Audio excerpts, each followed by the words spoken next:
Good morning students, welcome to our social science online class. आज हम class 10 political science के chapter challenges of democracy, लोकतंत्र की चुनौतियों के बारे में जानेंगे।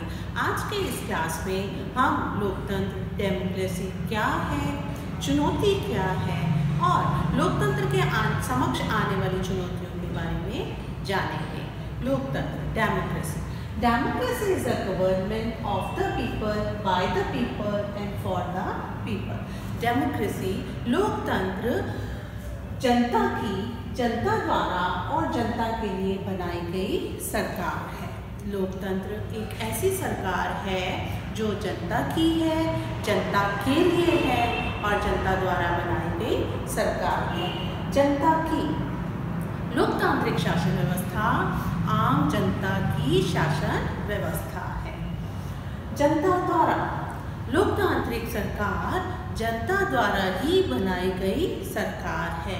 जनता, नागरिक अपना अमूल्य वोट देकर सरकार बनाते हैं तो जनता द्वारा और जनता के लिए बनाई गई सरकार ऐसी शासन व्यवस्था जो नागरिकों को या जनता को ध्यान में रखकर बनाई जाती है, सारे कानून और नियमों का पालन करते हुए बनाई जाती है, उसे कहा जाता है जनता के लिए बनाई गई सरकार। जनता के कोई भी निर्णय जनता को ध्यान में रखकर लिए जाने वाली सरकार। लोकतांत्रिक सरकार एक शासन व्यवस्था, एक वैध शासन व्यवस्था है।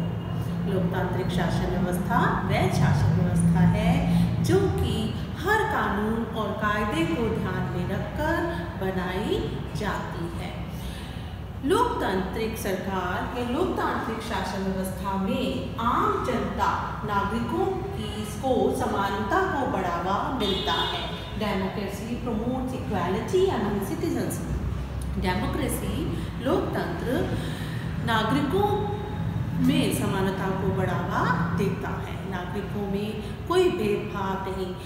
आम नागरिकों को अधिकार है समानता से जीने का, कोई भेदभाव नहीं होता। हर नागरिक का समान मूल्य है, हर नागरिक को समानता का अधिकार प्राप्त है। लोकतंत्र व्यक्ति की गरिमा को बढ़ावा देता है। Democracy enhances dignity of individuals.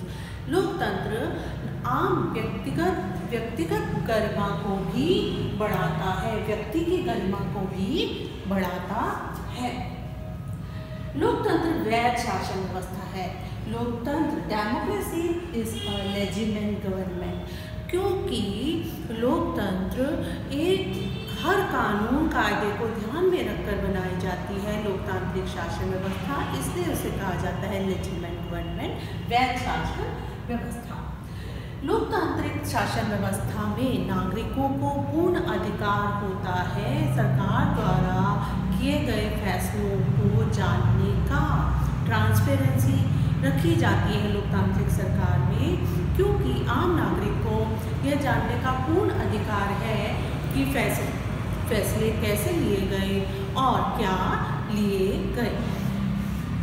फैसलों में बेहतरी। Democracy improves quality of decision making. हर लोकतांत्रिक शासन व्यवस्था में कोई भी फैसला पूर्ण रूप से नियमों और कानूनों को ध्यान में रखकर लिया जाता है और आम नागरिकों की राय भी ली जाती है, इसलिए improves quality of decision making, फैसलों में बेहतरी होती है। लोकतंत्र में गलतियों को सुधारने का पूर्ण अवसर मिलता है। अगर कोई गलती हो जाती है तो उसको सुधारने का पूर्ण अवसर मिलता है। तो लोकतांत्रिक शासन व्यवस्था एक वैध शासन व्यवस्था है। यह एक ऐसी शासन प्रणाली है जो कि जिम्मेवार, जिसकी अपनी रिस्पॉन्सिबिलिटी है, उत्तर देता है, आम नागरिकों के समक्ष उत्तरदायी है। तो लोकतांत्रिक सरकार एक जिम्मेवार सरकार भी है, एक जिम्मेवार शासन व्यवस्था है। तो democracy is a government of people, by the people and for the people. लोकतंत्र जनता द्वारा और जनता के लिए बनाई गई सरकार है। लोकतांत्रिक सरकार एक जवाबदेह जिम्मेवार सरकार है।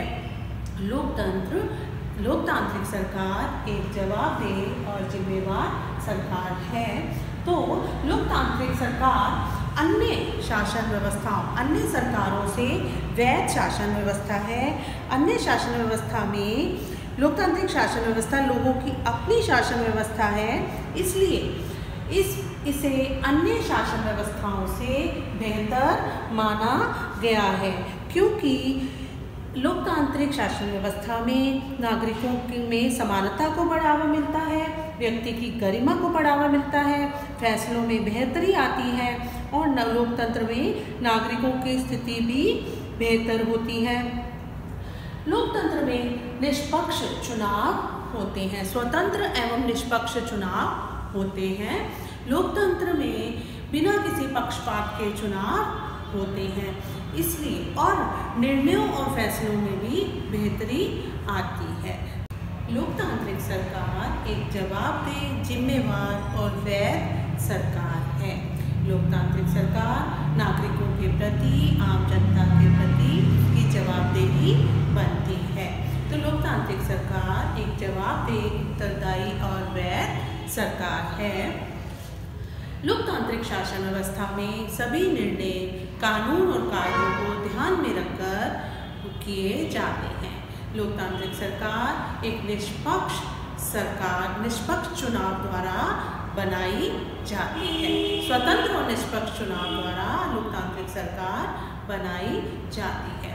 लोकतंत्र में आम नागरिकों को पूर्ण अधिकार होता है कि वह जान सके कि संपूर्ण निर्णय या फैसले पूरी कानून और नियमों कायदों को ध्यान में रखकर लिए गए हैं या नहीं, या न केवल नागरिकों को यह जानने का अधिकार है कि संपूर्ण फैसले कानून और कायदों को ध्यान में रखकर लिए गए हैं, इसके साथ साथ उनको पूर्ण अधिकार है व सुविधा भी उपलब्ध है कि वह पूरी जानकारी प्राप्त कर सकें। इसके लिए RTI act, right to information act के अंतर्गत देश का कोई भी नागरिक देश के किसी भी विभाग या व्यक्ति के बारे में पूर्ण जानकारी प्राप्त कर सकता है।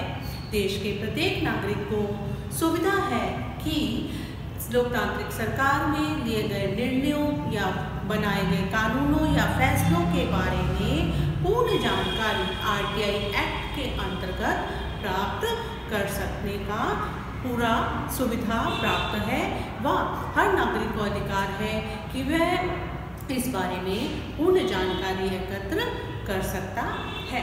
तो लोकतांत्रिक सरकार एक जवाबदेह, उत्तरदायी और जिम्मेवार वैध शासन व्यवस्था है।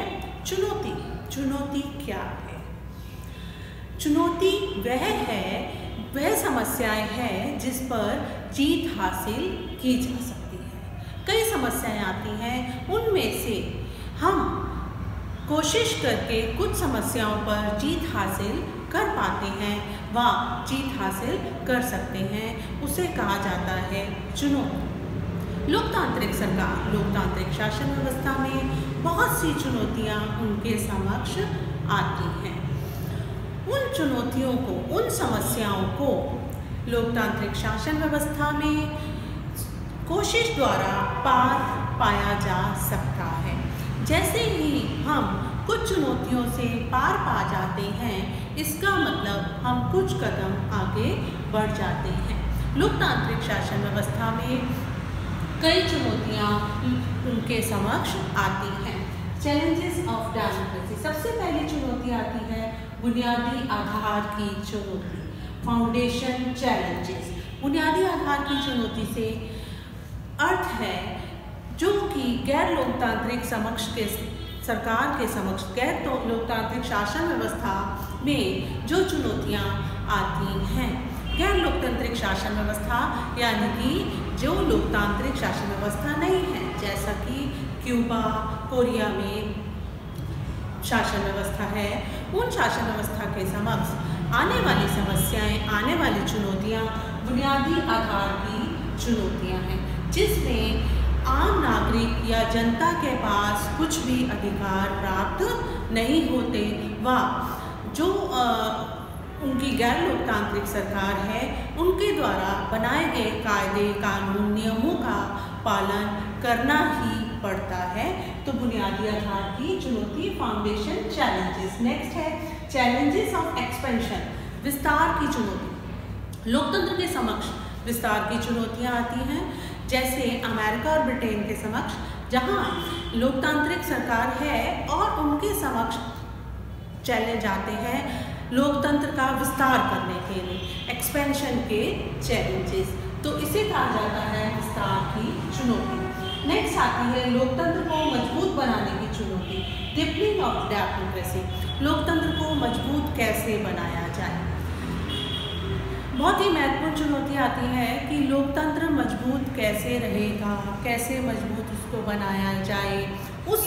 इस चुनौती, इस समस्या को पर जीत हासिल करना ही लोकतंत्र की चुनौती है। इन समस्याओं पर या इन चुनौतियों पर जीत हासिल करना ही लोकतंत्र की चुनौती है। चैलेंजेस ऑफ डेमोक्रेसी, लोकतंत्र को मजबूत बनाने की चुनौती, यानी कि हमारा लोकतंत्र कैसे और मजबूत बन सकता है, यानी कि किस प्रकार के निर्णय, किस तरह के फैसले लिए जाएं, कैसे कानून बनाया जाए, कैसे आम जनता के भविष्य को देखते हुए कैसे नियम कानून कायदों का पालन किया जाए ताकि लोकतंत्र और मजबूत बने।